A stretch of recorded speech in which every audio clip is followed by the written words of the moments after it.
Good morning, everybody. First of all, happy International Women's Day and welcome to the Women of the City Now Women Summit. I'm so excited to be here. I'm so honored that they asked me to host the first session of the week.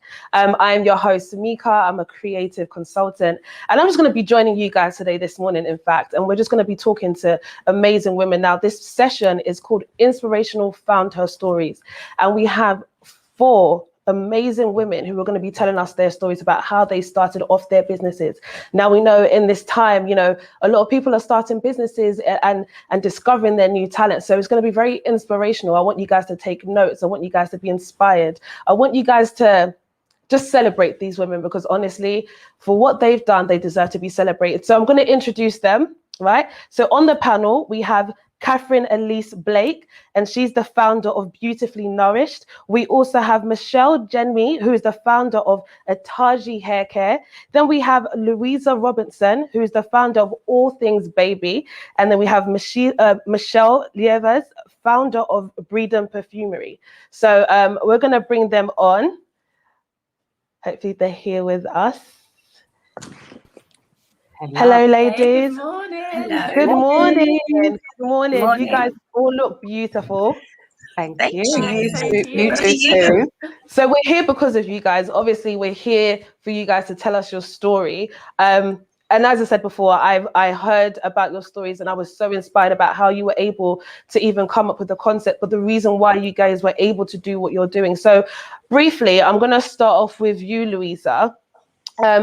Everybody's going to get a chance to say their stories, but I want to go around in a way. So please talk us through your journey to becoming a female founder, and how did you build your brand, and what is your brand story about? I think it all started when I was on maternity leave with my 4th daughter. At the same time, I had just found out that my son was diagnosed with autism as well.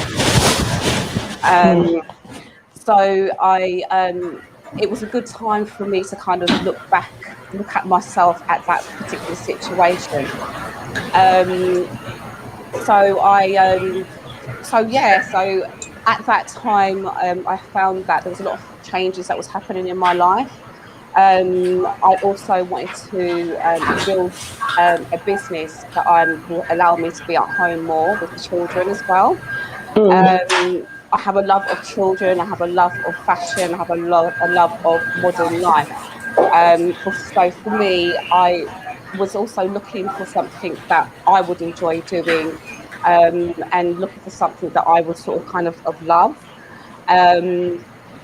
So from that, I was able to kind of go on to building the All Things Baby London brand. Yes, it was really an exciting time for me. We were going through a lot of changes in my lifestyle, but at the same time, it was an exciting time to be able to look at a new venture. So yes, we started the brand in 2019, September 2019. And my main focus was to be able to support women. And to support women in motherhood and support women in mum life, and to sort of empower motherhood and mums on their journey. So for me, it was really important to try and find a little niche that was a niche that was not out there already. I found that when I was on maternity leave, there wasn't much modern gifting for mum and baby of today, and that was something that I really found difficult during my maternity leave as well. So for me, I wanted to build something in regards to that I was able to offer women affordable gifting, or mums of affordable gifting, luxury gifting as well, and that's kind of where it all started from. Wow. Sorry. No, go ahead. Sorry. Yeah, no. So that was kind of where it all started from, and it's very much a family business, and we were able to grow as a family business. So the business is built from myself, my husband, and my daughter, my 18-year-old daughter, and Wow. we've been able to kind of build a nice little brand with our little team in regards to that. Yeah. That's amazing. So literally you have your family supporting you. So they're almost like your support system. At the same time, you're all working together. You're all sharing this vision together. Absolutely. We're definitely a strong team. I don't think I would have been able to kind of do it without them, especially having 4 children, having quite young children at that time as well. My husband and my daughter are definitely my strength in my brand in Yeah, oh, I love helping us in bringing out the creation, and in helping us with the operational day-to-day management of the business as well. It's been really nice to be able to keep it in-house and sort of make it a family run business. I love that. Absolutely love that. We're going to come back to you, Louisa. But Michelle, can you share with us your story? Another amazing story. Honestly, I'm so inspired by this panel. If you can, share with us your story and how you started. Talk us through your journey of becoming a female founder. And how did you build your brand? And what is your brand story? Oh, sorry, you've got 2 Michelles. Michelle, Jenmi, sorry. So sorry. Right. Hi, everyone. So why I started my brand. Like many people out there from Afro-Caribbean descent, I was really struggling to find products that worked for my hair and for my daughter's hair. I live outside of London, so normally whenever you can get anything like that, it is within London. And I could just go down to my local Sainsbury's, for example, and pick anything up. So, like most people, I kind of started to research on YouTube what to do. But then I found the more that I learned on YouTube, the more I wanted to learn. And a lot of things out there on YouTube didn't really make sense. So I enrolled myself in a course and taught myself how to make the products that I needed, basically, and made what we needed. The other problem I had when I first started as well with my younger daughter, there were certain ingredients in what we could find that didn't respond to her hair. So through my courses and learning about ingredients and how they reacted and what was good and what was bad, I was able then to formulate something that suited her completely. So really and truly, the reason why I started was for her hair, because nothing I did to it seemed to work. So that was so it was kind of born out of necessity for us. And once it started to work for us, I just sat back and thought, I wonder who else needs this. So I started to share it with friends and family, and I started to get really good responses. And I thought, well, people must need this. So that's when I then thought, I'm going to go out there and try to do it. Of course, when I first started this, I was actually working, so I didn't have any time. On rolled the pandemic and furlough, and all of a sudden I had time that I didn't have before because that was the one thing that was lacking in my life, time. So I was actually able to sit down during furlough and actually give it the push and the attention that the brand really needed. Wow, that's absolutely amazing. What I love is the fact that you've basically birthed this amazing business through a need. I mean, a lot of our mothers, I think when I was younger as well, that was one thing my mum was always trying to put together, what products works in her hair. And at the time, I think now we're seeing more of a development, but it's very, very important because, so many different things aren't really catered for the hair community as much. You can't really go into as many stores and find it. So the fact that you decided, if I can't find it, I'm going to do it for myself. I'm going to create something. It's not easy. But even with that, were there any sort of points where you're just like, oh, it's not working, or, or even I want to be able to help others, but there's something that's not giving me the leeway to actually do so? Were there any hurdles or stumble blocks that you came across on your journey? I find that the biggest hurdle in my journey is a lot of people of Afro-Caribbean descent don't love their hair. And that's not down to their fault or anything. That is just something that is kind of inbred in us through history, just from a need to be accepted. So So how I got over that hurdle was I didn't fight against it. I just started to educate people. So even with my girls themselves, because we live outside of London, there are not many people that look like my girls in their school. So they would come home from school, for example, and they would be upset. Why didn't they look like everyone else? Why wasn't their hair straight? So what I started to do was research hairstyles, for example, that really brought out their kinks. And then the tables kind of turned.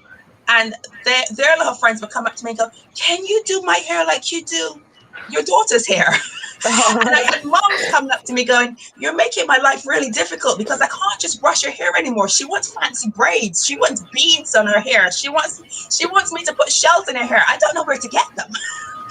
So, well, it was a hurdle to start with through educating people and through showing, kids how to wear their hair and through educating moms how to look after their kids' hair. And this is even moms that have mixed race kids, how to look after their little ones' hair so that the little ones don't feel left out. So what I also do actually is I offer a free one-to-one service. So if anyone calls me up or sends me a message and they just need some advice on how to look after hair, I'll sit with them and chat with them 15, 20 minutes and help them through that process of figuring out what works for them and how to look after their hair. That's amazing. Honestly, bless you for that, because I know a lot of mums, if they're struggling, especially since now kids have gone back to school. There's a lot of parents who over the months have been trying to learn how to do their kids' hair. It's no hairdressers. No hairdressers. But before I go into the next panelist, I do want to encourage people to please ask questions. It's very, very essential. We don't normally have abroad amazing women on panels like this. So if you have any questions that you would like to ask, please ask them and I'll make sure I answer those, get those questions asked for you. So we're going to move on to Katherine. Hey everyone. Hey, how are you? Really well, thanks. Really I love your energy this morning. So tell us about your journey, about your story, how you became a FoundHER, and how did you also build your brand? Yeah, absolutely. So I'm Katherine, founder of Beautifully Nourished. Beautifully Nourished is essentially a wellness and nutri-cosmetics company. So we offer different nutritional supplements and organic, vegan, friendly skincare to really nourish both the skin and the body inside out. I guess my story began just after school, I guess. I was always really interested in biological sciences and how nourishment can affect the body, and not just nourishment in terms of food that we eat, but anything from the thoughts that we think to the people around us. It can really have such a deep impact on a cellular level to how we express ourselves and show up in the world. So I always knew that I did want to set up something within nutrition, but at that point I didn't necessarily know what. So I began my studies. I went to school, I studied nutrition in depth, and then alongside my degree, I went over to Kentucky and I was working inside a nutrigenomics lab, which is basically looking at how the nutrients that we consume affect our genes and our genome. And that's when I completely fell in love with personalized nutrition, because when you can see just at that really deep level what a great effect it can have on the body, that's when I get these ideas started to come in my head. And I'd say, I think from memory that was around 2012. I still had a long way to go. Like I knew what I wanted to do, but I didn't necessarily know how to bring everything together.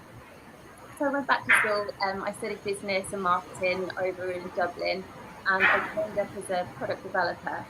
And for me, learning the skill of product development was kind of the missing piece of the puzzle, because it let me realize how to transform an idea through to like a mass market product. So once I'd studied and I felt that I knew the process quite well, I set up as a consultant. So that's kind of when I began to get more confident in my own business abilities. I was working for different brands and retailers around the world, designing products and product lines for them, and I absolutely loved it. But it was around spring 2019 that I thought, you know what, it's time to take the jump and launch my own product ranges. Whilst I was consulting, I had launched Beautifully Nourished as an online magazine. So it's a place for the core audience is women, a place for women to come together, a little community to speak about all things health, wellness. And the thing that's really important for me is to try and promote confidence in women. A lot of women are in skincare or nutricosmetic. So nutricosmetic is basically a functional product that will offer an outer appearance benefit. But even if someone wants to change something about themselves, for me, what's really important is they get to the root cause and they love themselves at the beginning of their wellness journey just as much.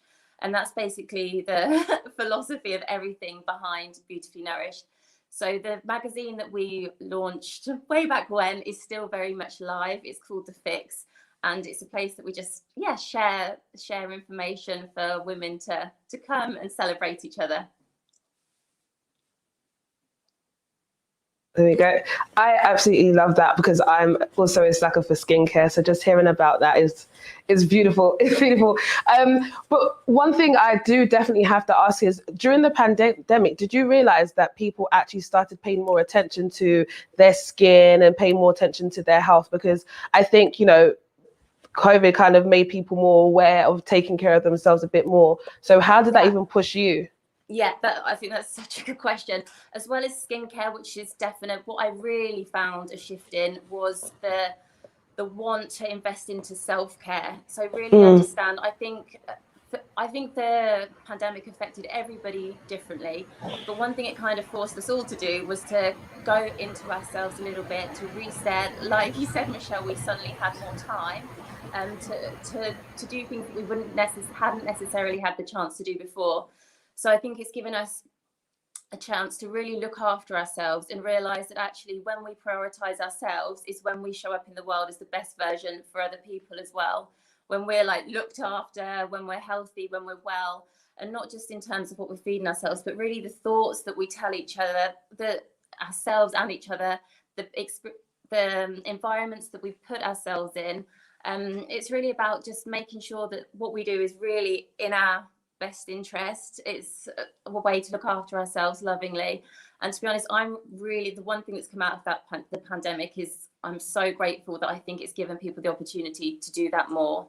And it's something I hope really lasts as we come out of the pandemic, that people will have that quiet time for themselves to reflect. I've taken up meditation to a whole new level. And yeah, let's see. You say has been the highlight in creating your business?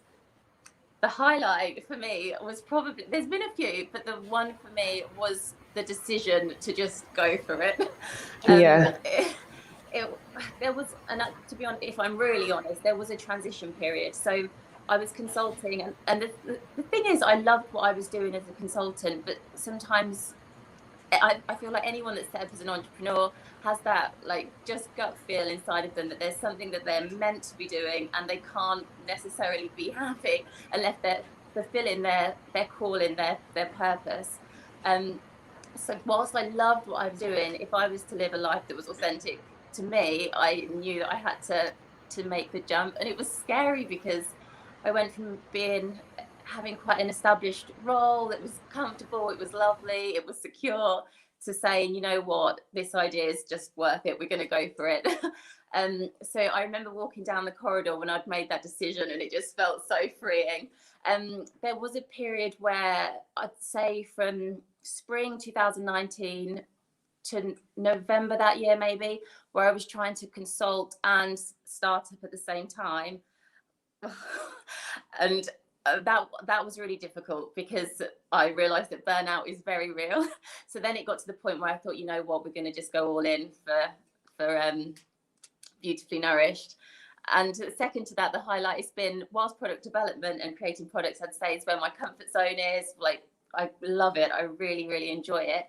It's also been getting to learn other things that I'm not necessarily intrinsically great at, finance being one of them. So I can't wait to tune into some of the talks later in the week.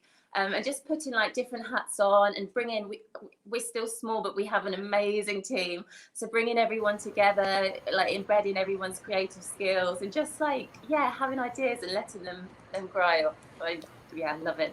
Love that. And here we have the amazing skincare company that you have today. And we're going to move on. Last but not least, we have Michelle Leivars. Hello. Hello. Patiently Hi. waiting. Hi, how are you? Yeah, not too bad, thank you. How are you? Good. I'm fine, thank you. So, as the question is, how did you become a female founder, and how were you able to, in fact, how did you build your brand, and what is your brand story? Well, the brand started actually after a really difficult time in my family. I had major surgery, and my husband had an accident. So kind of everything stopped. I'd always been a stay-at-home mum with both of our daughters, and I'd homeschooled them through choice for about 11 years. But then all of a sudden, basically our world turned upside down. Everything changed. Financially, we were in ruin. I had no idea what to do next. My husband was the one that had always worked. Like I say, I'd stayed at home with the girls. I had no confidence, really. I definitely didn't have any business experience. And I had no idea how to get us out of it. And then because financially we were really struggling, we ended up having to rely on food banks because we couldn't afford anything else, especially at that time, because everything had all happened at once. And I remember one time receiving a parcel from the food bank, and it contained a little body lotion. And I remember using it. And I hadn't had anything like that in such a long time because we'd struggled so much. And I remember the feeling after using it. I felt absolutely incredible.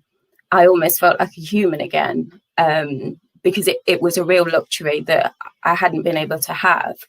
And I vowed from that moment on that I wanted to bring that feeling to everybody all the time. So the idea was there, but obviously it was a long while before I was able to develop it into a business.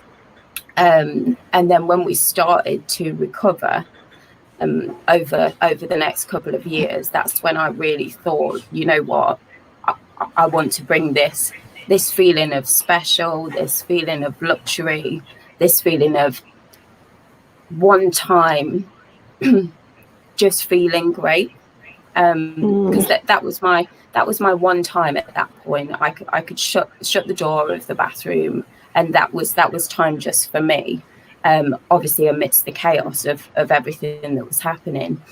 So it just slowly started to grow. I started making a few products. I started giving them to friends and family, and the response I got was really good, and they said exactly the same. So basically it turned into Breedon Perfumery as you see it today. I do get really emotional, not necessarily about what happened, but about the fact that there is so many women and men that are going through that right now. And it upsets me because that's what drives me, because I know what that feeling was like inside, and feeling, helpless, wondering how we could get out of the situation. And it upsets me to know that there's so many people struggling at the moment as well. And that's why every time I get an order, every time I have a customer through the door and I see their face when they've treated themselves to a nice product or a gift for somebody else, that's why I do what I do. Literally my heart and soul lies in this, and just to know that I have been instrumental in a tiny way of giving somebody that feeling the same way that I felt all those years ago, it's why I do it. It's my drive, and it's why I'm here today, really. But obviously without the support of my family, I wouldn't be sat here now. So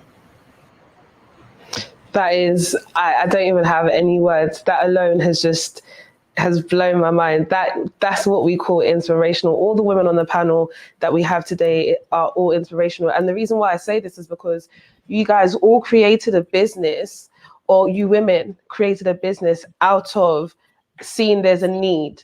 Each and every single business that you created was birthed of a need, not just like, oh, I had an idea and I just want, but because you saw a space in the market or saw that a group of people needed something, you decided to be the one to supply that demand. So honestly, that's amazing. Just hearing your stories. I don't know about anybody else who's watching, but I'm definitely inspired by everybody. Michelle, I just want to touch on your story a little bit more.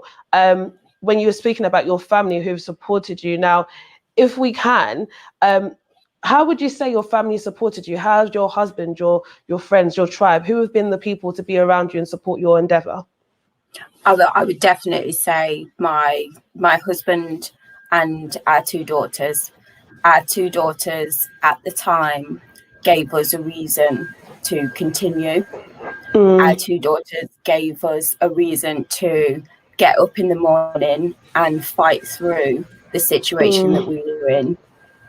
We wanted to make sure that they never had to go through what we went through.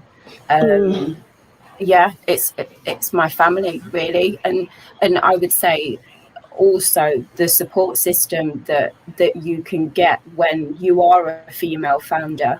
You can network with so many other amazing ladies, and they are like your extended family. They, you know, they answer questions that you have. They're there for you when you're not sure whether you're doing the right thing or whether you've got a decision to make. Other female founders are an incredible, support network. Yeah.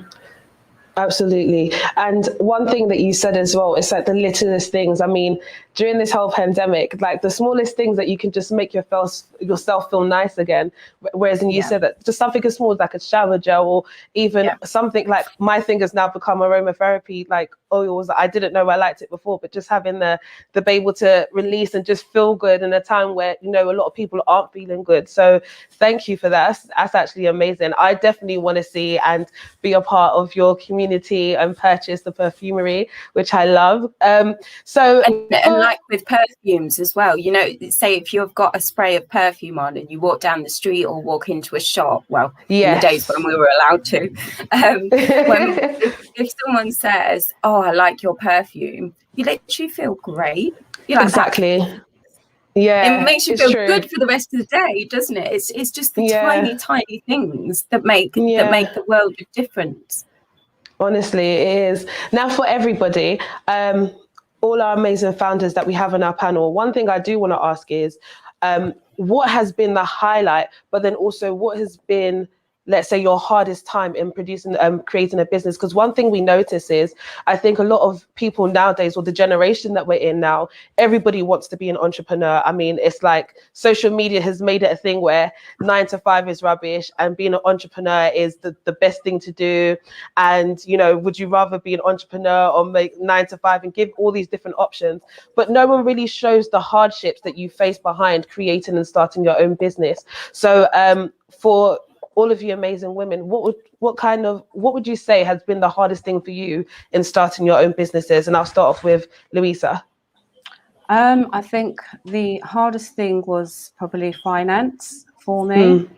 You can have a great idea, you know, and sometimes you can have the skills for that idea, but if you find that if you don't have the finance, it's very difficult to project your idea and to bring that out. So I think for me, that was one of the most difficult bits, was to try and build up on my finance and to be able to execute what I wanted to execute. We started the business with very, very small funding. So to see how far the business has come to, it's just amazing to me. And it just kind of goes to show that don't give up. You know, that's what it's really shown me. Don't ever give up on your dreams, no matter how big your dreams are, and no matter how much things are sort of fighting against you. Keep on going, because you will get there. And I just think that because we kept on going and I kept on believing, I'm where I'm at the point I'm at now. Yeah, I think so. Yes, definitely the finance was the most hardest thing for us. And I think also, although COVID was great in getting us more recognised, because more people were at home, but then we had to deal with different challenges within the business. So deliveries, supplies, getting orders out on time and things like that. That was really, really difficult. And I found that we had to change suppliers a lot of the time to kind of execute, you know, the amount of orders that we were getting in and things like that. So I think those were kind of the most difficult times for us in the business. Okay. And then Katherine, what would you say was the hardest in starting your business?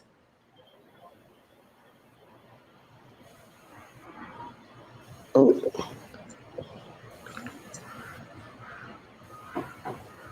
I think you're muted. Sorry. Okay, it's okay. I said that I'll give a couple of examples. Yeah. One, because there will be businesses that sell products like Beauty Be Nourished, and there'll be other companies where they're selling their service and offering value to other people in different ways.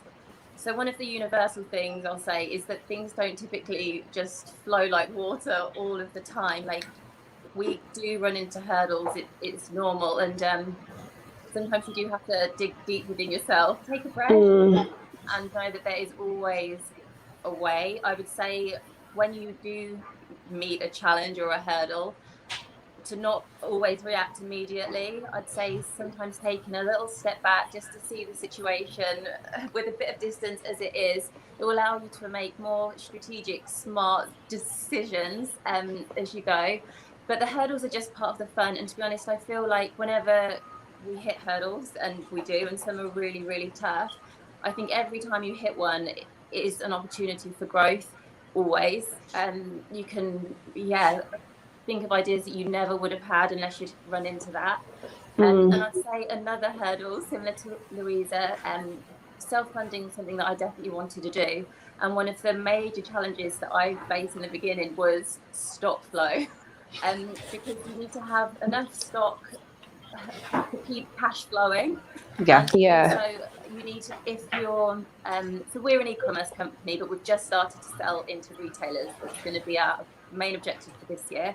And when the retailers are starting to place higher orders, you need to be able to fulfill demands while still having enough legroom to flow. So that can be quite, that's been one of the biggest challenges. Wow. And that's the thing with, not to always take it back to pandemic, because we don't want to give COVID-19 that much energy. But one thing that we realize is that in terms of, e-commerce and anyone that has a business, that like retail business, that has affected the business in some way, somehow, but it's also helped it too, in a sense where people have more of a need for it now. So then now with everything that's kind of stopping the flow, deliveries and all these things, that's how it affects it. So that's one thing that I've realized as well. Yeah, absolutely. And that's a really good point, especially because we have a lot of ingredients coming in. Everything's made in the UK. But the flow of ingredients at different ports, it's been a real challenge and an interesting one to overcome. So anyone that's either an entrepreneur already or looking to become an entrepreneur, I would say, like, to keep a level of agility to build your business model in a way that can flex. I think the pandemic's taught us all that things come that you just cannot prepare for. Yeah. So embedding into your business models and processes flex, I'd say, so you can respond and change as and when either consumer demands change or the market changes or the whole world at the moment. Oh, wow. There you go. So again, everybody who's watching, please make sure you send in your questions. Again, we have all these women on the panel, and I know that they're ready to answer questions, and hearing their stories, I know that everybody wants to ask some more, learn more. So just in case I might not ask the things that you want to know, please send in your questions so we can get them answered for you. So I'm going to head straight to Michelle Jenmi, or Michelle J, tell us what your hardships with starting your business with. Now you're kind of putting things together, testing and trying out. Were there any sort of errors that you came across? What were the things that you kind of had to deal with? Okay, so when you're formulating anything, when you make anything from scratch, there will always be errors. There will always be things that work in your head, but not in reality. And it's quite frustrating, actually, because you've got this really cool idea. You think, oh, this is going to be amazing. You put it all together, and for some reason, I don't know, it separates, or it just doesn't, do what you think what it's going to do. So that was one of my challenges at the beginning, getting everything in, and also keeping everything as clean as possible, because I didn't want to include a lot of the nasties that you find in store-bought items. I wanted my brand to be a little bit different. The problem is, especially with something like, for example, shampoo, everybody expects shampoo to be sudsy. But what makes it sudsy isn't the good stuff. So as soon as you take that stuff out and you give someone a shampoo that's not sudsy, they think it's not working. So it's, one of the challenges as well is trying to re-educate people on what's good for them and why I'm doing things. That was definitely, yeah, for sure. That was one of my biggest challenges at the start. But now I think most of my people have come around and they understand why I do what I do. I use a lot of, for example, graphics on my page to show them why things work and why they don't, and I give lots of explanations as well as to why I include things or why I don't include certain things. So visualization helps with that problem, that's for sure. Yeah. Okay. And Michelle, Leivars as well, what would you say has been the hardest part of starting your brand or your business? I would definitely echo what Louisa and Katherine said regarding finance. That's super difficult. I would say it's one of the most major things. But I would also say the fact that when you set up your own business, it's just you. You kind of wear so many different hats. You're like accountant's hat, supplier hat, maker hat. It's the sleepless nights are difficult if you're trying to go to sleep and you've got something on, you've got a client order, or you've got things to do in the week. You do find yourself maybe not sleeping as much as you would want to because your mind's racing and you've got so many things to do. I would definitely say it's a lot of pressure, to be honest, especially when you've got to undertake quite a few roles in a business when you first start just yourself. Yeah. Was there any time where anybody can answer this, where you felt like, do you know what, the business is not going the way that I want it to go. It's not flowing the way I want it to flow. And right now you don't have the answers to making it work. Did anyone have those moments where they were this close to just saying, do you know what, I'm going to drop everything? And what was the thing that kind of got you out of that mood, or anybody can answer it? I never really got to the place where I thought I was going to drop it altogether, but you definitely do have those challenges where you do feel like you're almost smashing yourself against a brick wall, and it's not quite going. But I think when you get to that point, you have to remember your why. Why did I start my business? I keep my whys. If you can see, I've got lots of stickers behind me. I keep my whys stuck up all around me. So when I do get to that place, I just remind myself why I started it. I started for my kids. I started for my family. I started because there was a big lack in the market. So you do get to that place. Definitely, you do feel like you get to that place, but you have to combat it, I think. And I don't know if you ladies would agree with me, but you have to fight against it when it happens and remember what's important. 100%, yes, definitely. I think anybody else? I think as Michelle said, that you do experience that. It comes quite often, but I think you also need to look at where you started and where you're also at that point as well, because I think we've all come very far from the point that we actually started at. We're going to face challenges every day, but I think you have to keep going. For me anyway, I think it's so important that you've got to keep going. You've got to keep combating. And for me, what I normally say to myself is, you've got this, mama. Keep going, honey. You've got this, mum. You know what I mean? And I think that's my go-to motivation for me when I have those hard times. Oh, love it. Anybody else want to add? Katherine? To be honest, I've not got close to the point where I could ever even think of course I get hard, but you know, I see really clearly, like you said, Michelle, my why, why I'm here, that I'm here for a specific reason and I can't be anywhere else. Even if I was tempted, it's like, I don't know how to explain it, just in my blood. And it just feels right. So even when things are testing, as life can be, my purpose is that my mission is I want as many women, even if it's just 1 or 2 or 3, to feel really good to the core of who they are. Then I feel like I've done my job. Like, I want as many people as possible to feel great within themselves, and I will keep on doing what I'm doing until the best I can. I love that. Again, not everybody's story is going to be the same. And I think this is the reason why this panel was so beautiful, because everybody's experiences is different. Everybody's why is different. So that's the thing. I think everybody feels that they should have the same story or same journey as everybody else, but everybody's journey is very, very different.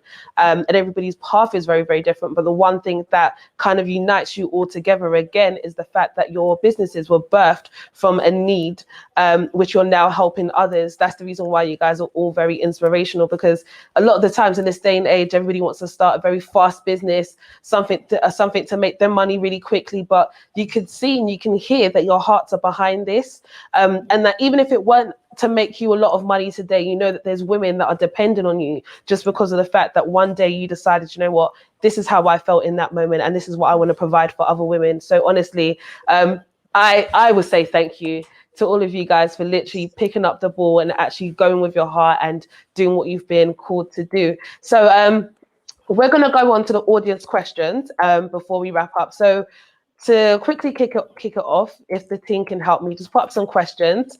Ladies, are you ready to answer some questions this morning? Yeah. Let's go. So we have Belle Piercy, I hope I'm saying it right. What are the initial steps someone should take if they want to start a business, but they feel stuck in their 9 to 5? This is a very good question. This is what I was saying before, how a lot of people compare the 9 to 5 and entrepreneur experience together. So what would your advice be? Do it anyway. Yeah. Yeah, do it anyway. Do it tired. Just do it, and it might be a short-term pain, but it's for long-term gain. Yeah, definitely. I'd say I've definitely been there. I wasn't an employee for very long, but whilst I was still trying to do a good job, I was definitely thinking about what I wanted to do. I would say the environment that you're in, learn as much as you can from around you, see what works, see what doesn't work, and begin to start applying your own ideas. And where you can, take the time in. And my advice is never going to be to work to the point of exhaustion, because it's not going to be the best thing for you. But if it's something you're truly passionate about, Belle, then you'll be able to create the time in the evenings and in the weekends. And one of the things I'll say, to be honest, I wish when I told my story that I'd given the timelines a bit more thoroughly. Things don't need to happen overnight. Don't rush yourself. Things happen in their absolute divine timing. And kind of just trust the process. Like, if you know that you're going to be an entrepreneur, that will happen. 1000%. I can't even explain. It will happen for you. So just start taking the steps, have the dream, and actively go step by step. Even if it's just one step at a time, you'll get there. Know what you want to do, know again your why, and it will happen. Amazing. Anybody else want to add? I think you guys have said it perfectly, really. Great. Okay, so next question we have, just picking, we have, so just wait for it to come up. So Francesca Williams says, how did you self-fund your business? Just savings? This is a very, very, very, very good question, because this is something where any entrepreneur, any business starter wants to know how they're able to fund their business. So I'm going to put something in there as well. So what if somebody doesn't have any sort of financial plan in the beginning, or any sort of funds in the beginning, and they want to start a business? What advice would you give to that person? I would say, from my experience, because we literally had nothing, it was a case for us to just slowly grow, and we didn't need large amounts of money for funding, because I was basically just doing it for friends and family at the time.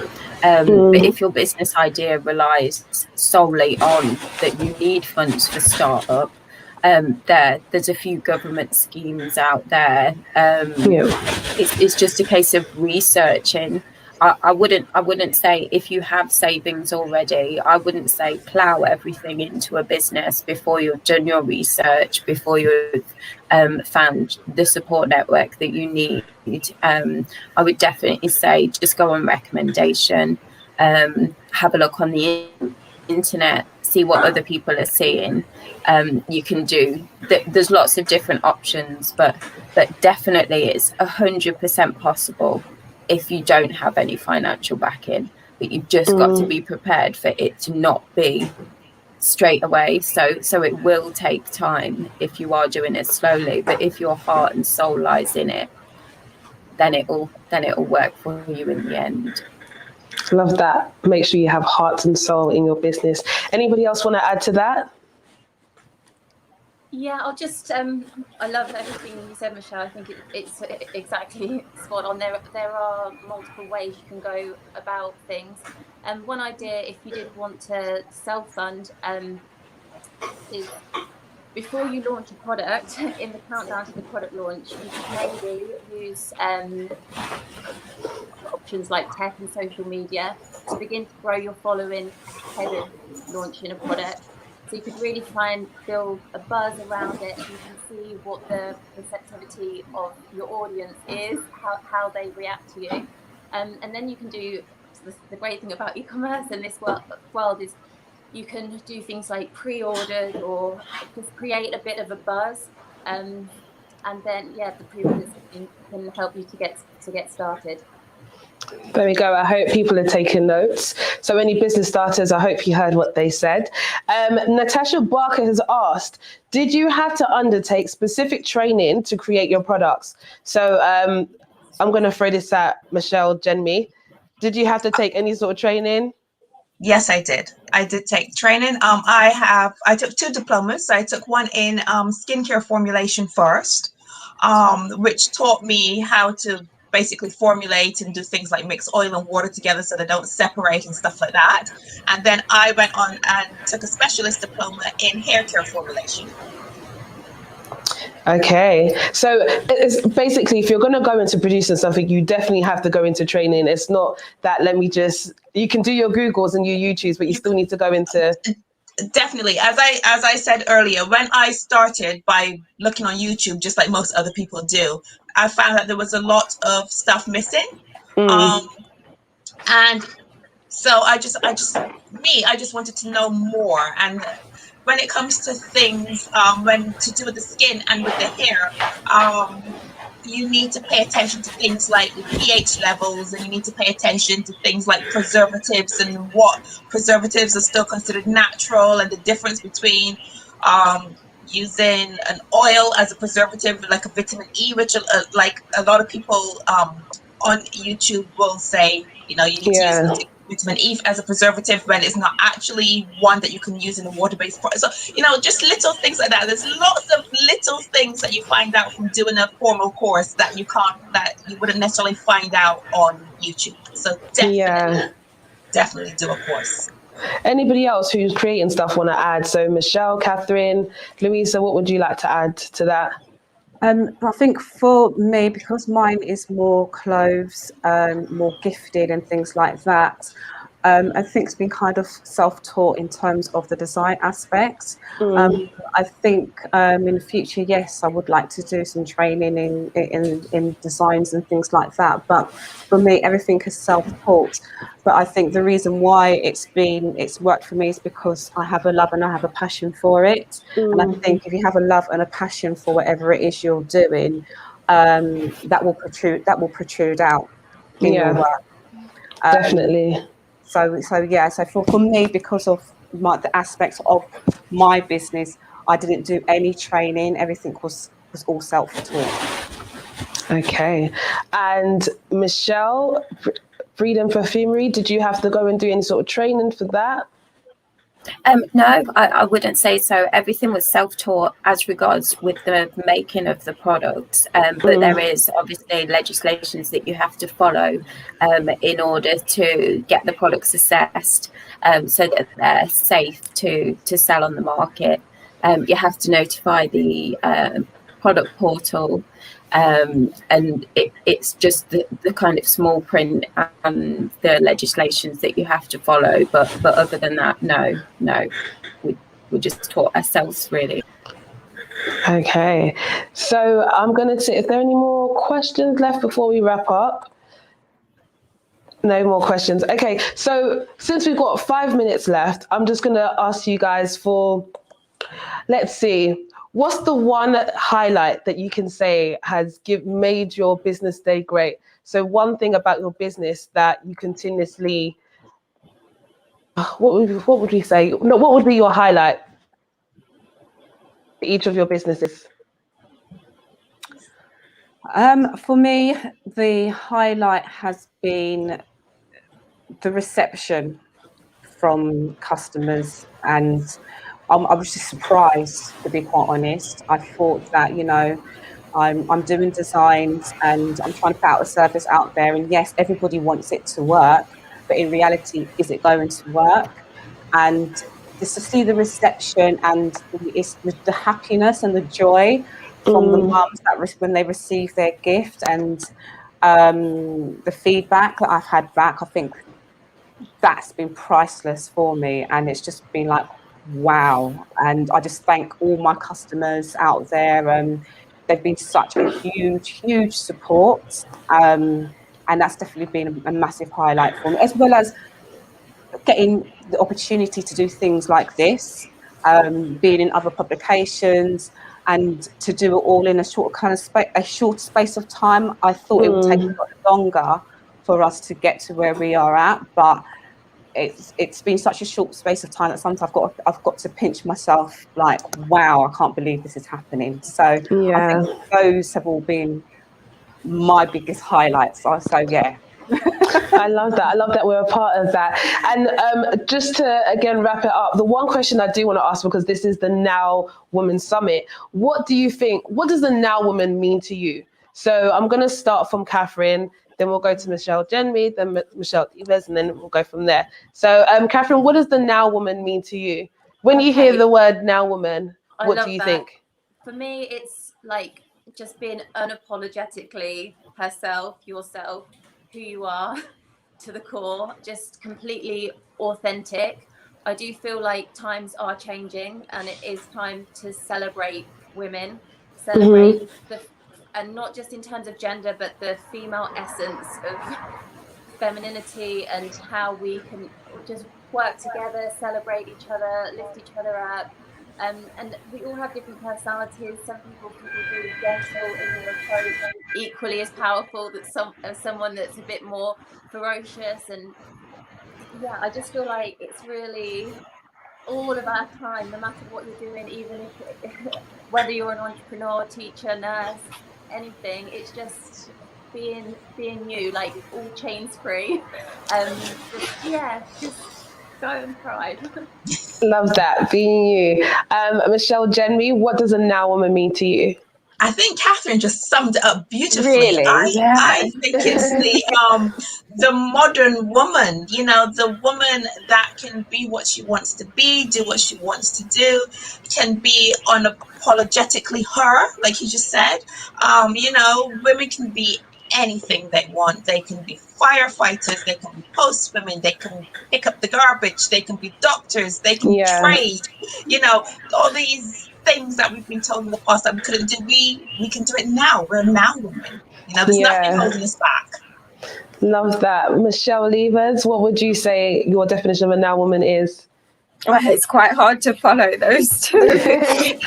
Yeah, they've covered mostly everything, but I would literally just say it's the clue is in the title. It's the women of today that are going to make the women of tomorrow. It's about carving a path for everyone else to be able to follow suit.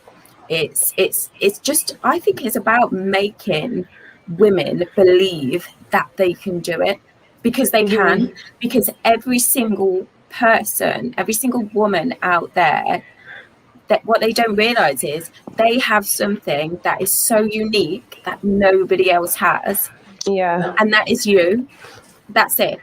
You're already one step ahead. If it's anyone out there that thinks that they can't do it, that can't be an entrepreneur, that can't be in the job that they want, that can't have a voice, they can.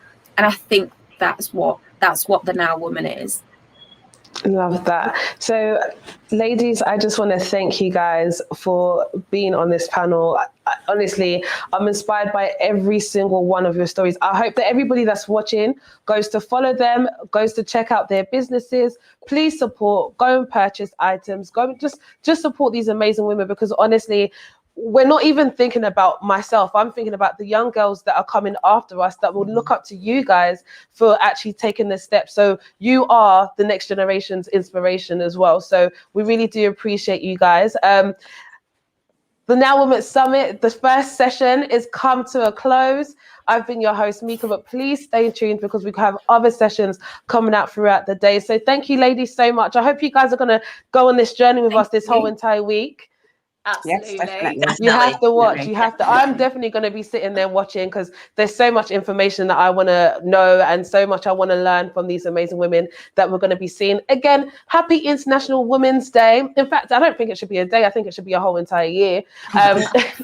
Just I'm just saying. But again, thank you so much. I've been your host, Mika Abraham, and I will see you very soon. Thank you. Thank you. Thank you. Thank you.